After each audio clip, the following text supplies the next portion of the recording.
गुरु प्यारी संगत जी, आप सभी को कोटि कोटि प्रेम भरा राधा स्वामी जी। आज हम आपको एक ऐसी अनुमेय हृदय को छू लेने वाली साखी सुनाने जा रहे हैं जो केवल कथा नहीं बल्कि सच्चा प्रेम, सच्चा विरह और पूर्ण समर्पण का ज्वलंत उदाहरण है। ये साखी है सैदा मल्लाह की, उस गरीब मल्लाह की जो अपने पुराने से बेड़े को लेकर नदी के किनारे खड़ा था और अपने सतगुरु के आने की प्रतीक्षा कर रहा था। नदी के उस तट पर बहुत से बेड़े खड़े थे। किसी के बेड़े नए थे, किसी ने अपने बेड़ों को रंग बिरंगे रंगों से सजाया था, किसी ने फूलों की माला, हार श्रृंगार और सुंदर सजावट कर रखी थी ताकि जब गुरु साहब आए तो उन्हें उनका बेड़ा सबसे सुंदर दिखाई दे और गुरु जी उसी बेड़े में विराजमान हो। उन्हें सबके मन में एक ही भावना थी कि गुरु जी हमारे बेड़े में बैठे, हम उन्हें नदी पार कराएंगे और बदले में कोई किराया न ले, बल्कि गुरु जी से यह विनती करें कि जैसे आज हमने आपको इस छोटी सी नदी से पार कराया है, वैसे ही जब हमारा समय आए, जब हमारी रूह इस संसार से विदा हो, तब आप हमें उस विशाल भवसागर से भी पार करा देना।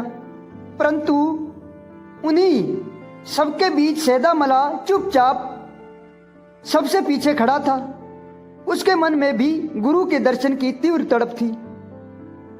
विरह की अग्नि जल रही थी, पर उसके मन में एक विचार बार बार उठ रहा था कि मैं स्वयं मेला का चूल्हा हूं, मेरे कपड़े भी पुराने हैं, मेरा बेड़ा भी टूटा फूटा है और पुराना है, न उस पर रंग रंगीन है, न कोई सजावट है, न कोई हार श्रृंगार है। ऐसे में गुरु जी मेरे इस गरीब से बेड़े में कैसे बैठेगा। उसकी गरीबी ऐसी थी कि जैसे तैसे जमीन यानी जीवन का गुजारा होता था। पेट भरा भोजन भी कई बार नसीब नहीं होता था, पर उसके हृदय में जो धन था वह था सतगुरु के प्रति निष्ठा, प्रेम, सच्ची लगन और भीतर से उठती करुणा पुकार। बाकी मल्लाहों के मन में कहीं ना कहीं अहंकार भी था, दिखावा भी था, बाहरी सुंदरता का अभिमान भी था, पर सैदा मल्लाह के पास कुछ भी नहीं था। स्वयं उस सच्चे प्रेम के जो उसके भीतर से सतगुरु से जोड़ा हुआ था।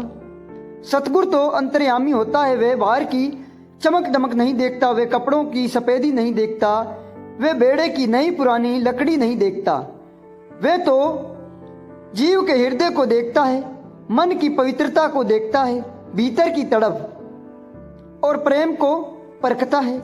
संतों के घर में न कोई जाति होती है और न कोई पाती यानी जात पात नहीं होती, ना बड़े छोटे, ना अमीर गरीब, जैसे कि संत पलटू साहब ने भी फरमाया है कि जात पात पूछना न कोई, हरि को भेजे सो हरि का होए। मालिक को वही प्यारा लगता है जो हर पल सतगुरु को याद रखता है, जो मालिक की नूरी स्वरूप को अपने आंखों के सामने बसाए रखता है और जैसे संसार की चमक दमक से विचलित न कर सकता है। जब गुरु जी ने आने का समय निकट आया तो तब मल्लाह अपने अपने सजे धजे बेड़ा को आगे आगे ले आए और सैदा मल्लाह का पुराना बेड़ा सबसे पीछे, सबसे दूर करवा दिया गया। कई लोग तो उसे भारी दृष्टि से देखकर कहने लगे कि ऐसा मैले कपड़े, ऐसे पुराने बेड़े में गुरु जी कैसे बैठेगा। पर सैदा मल्लाह चुप रहा। उसकी आंखों में प्रेम के आंसू बह रहे थे। उसके हृदय सतगुरु की याद में पिघल रहा था। जब गुरु गोविंद सिंह जी आया, सभी ने उन्हें प्रणाम किया। गुरु साहिब धीरे धीरे नदी के किनारे खड़ा सभी बेड़ों को देखते हुए आगे बढ़ा। हर कोई यही सोच रहा था कि गुरु जी अब मेरे बेड़े में बैठेगा, पर गुरु साहिब बिना कुछ कहे, बिना किसी बाहरी सजावट से प्रभावित हुए सीधे उस पुरानी अनगढ़ साधारण से बेड़े की ओर बढ़े जिसमें सैदा मला खड़ा था। गुरु साहिब ने उसके मन की पुकार सुन ली थी, उसके हृदय की पवित्रता पहचान ली थी। गुरु साहिब उसके बेड़े में विराजमान हो गया। यह दृश्य देखकर बड़े बड़े लोग स्तंभ रह गए, जिनके मन में अहंकार था, जिनके भीतर बाहरी धन का घमंड था। सैदा मला की तो खुशियां का कोई ठिकाना नहीं रहा। उसके रोम रोम पुलकित हो गए, पवित्र हो गए। वे बेड़े को चला भी रहा था और बार बार गुरु साहिब की नूरी स्वरूप को निहार भी रहा था। उसके मन की इच्छा थी कि यह यात्रा कभी समाप्त ना हो।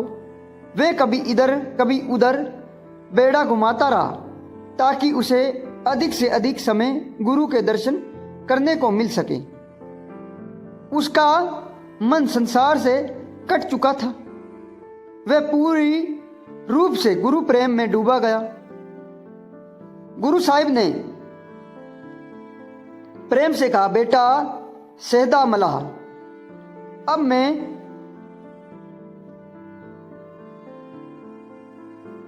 संगत व्याकुल हो रही है, अब मुझे पार लगाओ।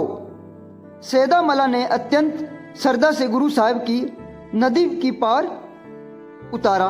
गुरु साहिब ने उससे पूछा, बेटा तेरा किराया क्या है? सैदा मला हाथ जोड़कर खड़ा हो गया और बोला, गुरु जी हम कौन होते हैं किराया लेने वाले। आज तो हमारा जीवन सफल हो गया। आपके दीदार ही हमारे लिए सबसे बड़ा मजदूरी है।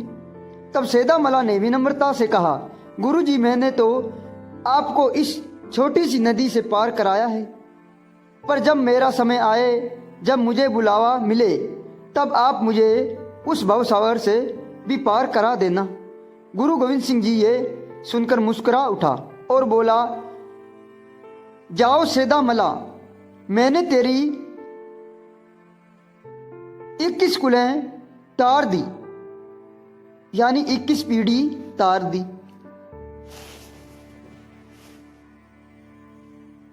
यह सुनकर सैदा मला नस्त मस्तिष्क हो गया। संतों के वचन अमेघ्य होते हैं। आज भी उसकी पीढ़ियां उसे दया मेहर के फल भोग रही हैं। यह साखी हमें यह सिखाती है कि सतगुरु बाहरी दिखावे से नहीं बल्कि भीतर की पवित्रता से प्रसन्न होता है, कोई दिखावे से नहीं होता। हमेशा सतगुरु गरीब से ही और गरीब के ही हृदय की पुकार सुनता है। हमारी कोशिश नहीं बल्कि उनकी दया ही सबसे कुछ कराती है। राधा स्वामी जी।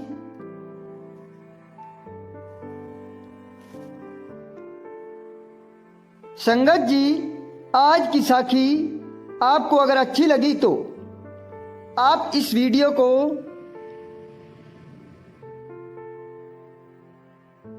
लाइक कर दीजिए और जाते जाते अंत में हमारे चैनल को सब्सक्राइब भी कर दीजिए। संगत जी, आपकी अति कृपया होगी। राधा स्वामी जी।